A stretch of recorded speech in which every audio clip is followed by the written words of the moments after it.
we usually use in our home. And you can see how a refrigerator looks like. So when we use a refrigerator, when usually the outside temperature is high, then we use refrigerator. And what is the purpose of a refrigerator? We want to lower the temperature inside this box. Okay, so how this is accomplished? Okay, let's see. System is the gas or the refrigerant that is flowing in this system. Okay, that is actually our system. And the box where we want to do the cooling is a low temperature reservoir, and outside environment is the high temperature reservoir. So from here we will absorb heat from these objects. Okay, q absorb, and then this heat will be absorbed in this refrigerant, and this refrigerant will go to the compressor, and then this heat absorbed is released into the environment, and that work is done by the compressor on this system. Okay, usually in thermodynamics the blue color is for lower temperature and red color is for high temperature. Here you can see usually high color is used for high temperature, sorry, red color is used for high temperature and blue color is used for low temperature. Okay, so work is done by the compressor. Okay, let's see how it works. The cycle or the thermodynamic cycle on which this base is called vapor compression refrigeration cycle. So vapor compression refrigeration cycle involves four components: compressor, condenser, expansion valve or throttle valve, and the evaporator. In a compression process whose aim is to raise the refrigerant pressure as it flows from an evaporator. Okay, so the basic purpose of our refrigerator is this vapor compression cycle is to raise the refrigerant pressure. Okay, in an ideal vapor compression cycle the system executing the cycle undergo a series of four processes. इसमें then ये process जो है वो four components हैं और four process होते हैं: isentropic process, throttling process. Is how a vapour compression cycle works. Okay, and how it looks like in our actual refrigerator. You can see this is our actual refrigerator. Let's explain it here, that how it works. Okay, so let's start if we from the point 1. Okay, here we have a low temperature refrigerant. Okay, it will go into the compressor. This component is called compressor. I will explain each component later one by one. Okay, so this is the compressor. Here electrical work, electrical energy will do work, okay, on this refrigerant that is flowing through this system. Okay, it will go into the compressor. So let's 1500 watt work input is done on this refrigerant, and its temperature, its pressure will increase. So remember, here pressure increases, but the temperature is automatically increases. Here pressure rises, okay, and the temperature automatically also rise. Okay, so after compressor is both temperature and pressure is raised. So after compressor it will go into the condenser. Okay, from here compressor it will go into the condenser. Okay, so its temperature and pressure is high. Maybe its temperature, you may say here, it can be up to high like maybe 90 degrees centigrade. Okay, its temperature can be as high as 90 degrees centigrade. Okay, then it will go into the condenser, and condenser, you can see we have some pipes where these fins, so it will eject heat into the environment. Heat is here, heat is rejected from the refrigerant through the condenser into the environment. Let's suppose this 4500 watt heat is rejected into the hot reservoir, or you may say into the environment. Okay, here up till here this is the vapors. Okay, and after that these vapors will into the expansion valve. Okay, uh, you can see after flowing here through the condenser, it's going into the expansion valve. Okay, so expansion valve or throttling valve. Okay, इसको we also call it throttling valve. Throttling valve, this is basically the component where that is the key component of a refrigeration system where the Joule-Thomson effect happens. Joule-Thomson effect mean here there will be a sudden expansion, and due to that sudden expansion temperature will drop too much. Okay, one thing I forgot to mention here, usually after condenser, let's suppose it's 90 degrees centigrade. After condenser usually the temperature is maybe refrigerant will be maybe around you can say 45 degrees centigrade. If the environment temperature is, let's suppose, 35, so of 35 degrees centigrade environmental temperature, then after condenser this temperature will a little bit down, maybe you can say above the environment temperature. And after uh, this capillary tube, okay, there will be a sudden expansion here and the temperature will be drop maybe minus 22 degrees centigrade. Okay, here. Okay, so after here this is liquid plus vapors, and after this capillary tube, okay, or you may say expansion valve, it will go into the condenser, and condenser is some component that is inside the refrigerator where we want to do cooling. Okay, so let's here is the evaporator. Okay, so evaporator is, it is the component that is inside the refrigerator. So let's move next. So here is a uh, laboratory trainer commercial refrigerator trainer that we have in our laboratory. So actually I will explain here. Okay, this is how uh, so these are its components. This is a compressor inside. Okay, this is a condenser, this is evaporator, and this is expansion valve. Okay, so inside this is basically evaporator. So purpose of evaporator is we want to absorb heat q from this box. Okay, from this box we want to absorb heat. Okay, so let's explain all these components. Okay, so why we use a compressor. A circulating refrigerant such as R134A enters a compressor as a low pressure vapor and below the temperature of the refrigerant interior. Okay, the gaseous medium is compressed adiabatically, okay, from state 1 to 2 by piston compressor to move relatively high pressure and temperature. The surroundings do work on the gas. Gas mean refrigerant. Its surrounding mean.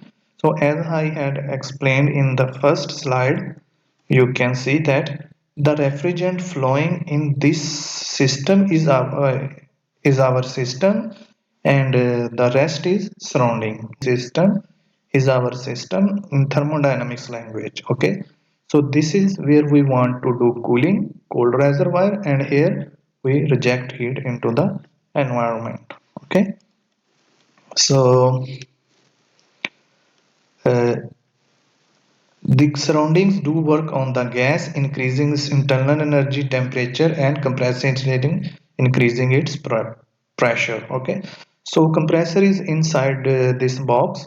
So it is basically just a piston cylinder kind of engine that is compressing the gas. Here we use electrical energy, okay, to compress the gas, or you can say refrigerant. Okay,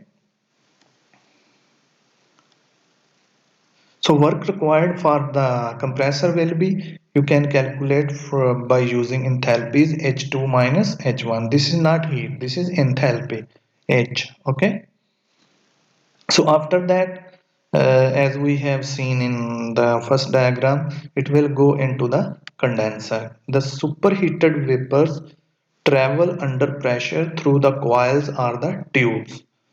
Okay, in this phase, the refrigerant passes through the condenser where the refrigerant condenses, and there is a heat transfer from the refrigerant to the cooler surroundings. Okay, so maybe cooler surrounding, or you may say surroundings. Okay, so this is the condenser from where heat is rejected from the system into the environment, as I have explained in this slide. Okay, I mean from here the heat from this system is rejected into the environment. Okay, so this is the component we call condenser. Okay, you can see here. Sorry, here this is the condenser. Okay, it's also like just a heat exchanger. You may say it's exchanging heat between the refrigerant and the environment. Okay, as the refrigerant leaves the condenser, it is still under pressure. So as it leaves the condenser, it is still high pressure. Okay, so the next component is the expansion valve.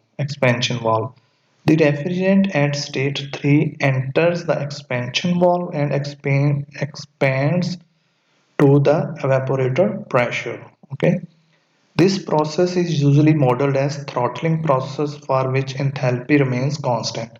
It means that here the enthalpy H will remain constant. The sudden decrease in pressure results in explosive like flash evaporation of a portion, typically of about half of the liquid. Okay, this is basically just a in our actual system it's like this one. Okay, capillary tube, its diameter is usually 0.6 millimeter and length is almost 2 meter. So here let's suppose it's usually, you may say, the diameter is 8 millimeter. Uh, sorry, 2 millimeter sometimes diameter, and after that is usually say zero point 0.6 millimeter. Okay, so after uh, so usually at the entrance is usually diameter is 8 millimeter. Okay, here its diameter is usually, it can be variable. Okay, it's not, I am just giving a guess, 8 millimeter, and here it's almost 6 millimeter, zero point 0.6 millimeter. Okay, so its diameter, sudden diameter changes, so there is an expand because of this expansion.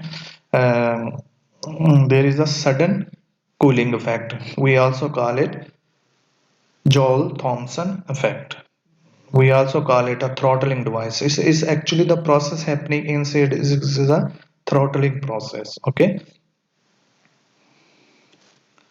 So after that expansion, the cold and partially vaporized refrigerant continues through the coils or the tubes of the evaporator unit between state 4 and state 1. So this is how it looks like an evaporator. Okay, here you can see. So here is the box where we want to do the cooling. Okay, so evaporator is usually embedded within the refrigerator box. Okay, you may say like see, as I have explained here. Okay, usually evaporator is embedded within the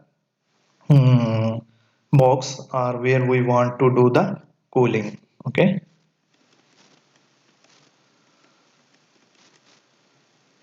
so this is called evaporator. Okay, I mean after the expansion valve, the refrigerant will go into the evaporator, and evaporator will absorb heat from inside the from the box where we want to do the cooling. Okay, so let me show you. So how we can calculate efficiency of a refrigerant? Okay, so let's talk about first efficiency. Thermal efficiency of any heat engine is the ratio of the work it does W to the heat input at high temperature. Efficiency of a refrigerator, how we calculate, sorry, heat engine, W over QH. W is the work done by the engine and H is the heat, okay, supplied by the high temperature source, okay, QH. And uh, you can study, I think, IC engine in some other video I will explain. But in heat pump and refrigerator, work is not output. So here is very important question. When you are using the refrigerant, you should understand what is actually your output. Okay. So what is your output in case of a refrigerant? Okay. Let me. So what is your output here? So you should understand what is your output here in this. So your output is basically how much heat you are absorbing from this box. Okay, what is your output? That is how much you absorb. That is your output. Okay, and how much heat you are absorbing from this box. Okay, so for an economic point of view, the best refrigeration cycle is the one that removes the greatest amount of heat from the inside of the refrigerator. Okay, cold reservoir for the, so that is your output. Basically here the work is your output, but in case of refrigerator, amount of heat inside of the refrigerator, that is basically your output. Okay, for the least expenditure of the mechanical work or electricity. So what is your input here? Input is the mechanical work done by the compressor, or you may say that compressor we run by using electrical energy, so that is electrical energy consumed by the compressor. Okay, so the relevant ratio is therefore, the larger this ratio, better the refrigerant. So you may say, as much as we absorb heat from the uh, evaporator, okay, with the least amount of work, that is your best refrigerator. But in case of engines, with the least amount of heat use, you get maximum work. So we, but this usually in case of refrigerator, this is usually uh, higher than 1. So this value is usually higher than the coefficient of performance. Uh, you can we can see in this diagram that if we use calculate, maybe let's suppose we want to calculate efficiency. Okay, efficiency will be here. You may say 3000 divided by 1500. Okay, 1500. I mean the heat absorbed from the cold reservoir divided by work done by the compressor. Okay, so this efficiency will be here 2, but you can see your efficiency cannot be higher than 1. Okay, here we calculated the efficiency of a refrigerator, that is equal to 2, but it should not be higher than 1. That's why we cannot call it efficiency. That's the reason we cannot call it efficiency. So we call it coefficient of performance. Actually, this is efficiency, but efficiency cannot be higher than 1. So we call it coefficient of performance. You may say we are measuring the performance of a refrigerator we call coefficient of performance. Okay, so how we the coefficient of performance of a refrigerator is defined as the heat removed from the cold reservoir I inside a refrigerator divided by the work done, okay, to remove the heat. Okay, refrigerator or a air conditioner. Okay, so let's next move to the video how a refrigerator work in. Okay,